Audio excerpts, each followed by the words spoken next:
Firstly అసలు ఈ offer రావడం అండ్ నాని గారు వాల్ పోస్టర్ అంటే అసలు ఫస్ట్‌లీ అమ్మో! అసలు నిజమేనా అన్నట్టుండే. బట్ అది లక్ వల్ల ఏంటో బట్ సెలెక్ట్ అయ్యాను. అండ్ ఆ లేడీస్ చాలా చాలా పాపం లైక్ అంత మంచి ఆడిషన్ చేసి అసలు ఫస్ట్ ఆడిషన్ తర్వాత కూడా నేను సెలెక్ట్ అవుతానా లేదా అని అసలు ఏమీ లేదు. But sir thank you so much for believing in me. And Jagadish గారు కూడా చాలా అంటే లైక్ ఫస్ట్ అనేవారు నువ్వు జాబిల్లా ఉండాలి జాబిల్లా ఉండాలని. ఆ తర్వాత కొన్ని కొన్ని సీన్స్ అవి చేసిన తర్వాత అదేంటి నువ్వే కదా జాబిలి మళ్ళీ జాబిల్లా ఉన్నానంటున్నానేంటి అని ఆయనే అంటే క్వశ్చన్ చేశారు. అంటే నేను నాలానే చేశాను. ఐ హోప్ మీకు మంచి సినిమా ఇది యాక్చువల్లీ.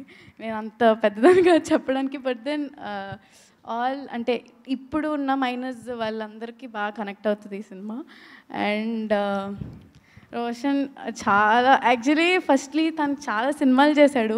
సో పక్కనంటే తను పక్కన చేయడం యాక్చువల్లీ కొంచెం నాకు అంత ఇది లేదు. బట్ హీ సపోర్టెడ్ మీ ఏం కాదు కొంచెం ఇది చేయి ఇట్స్ ఓకే చేయగలవు అని.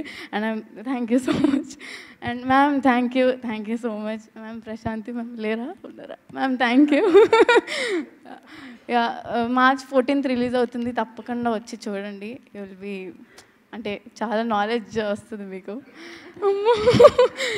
Thank you. నేను ఇంకంతగా సో స్వీట్. నిజంగానే తన జాబ్ లేని రియల్ లైఫ్లో కూడా ఎంత హాయిగా అనిపించిందో. Thank you. Thank you. All the very best. ఇప్పుడు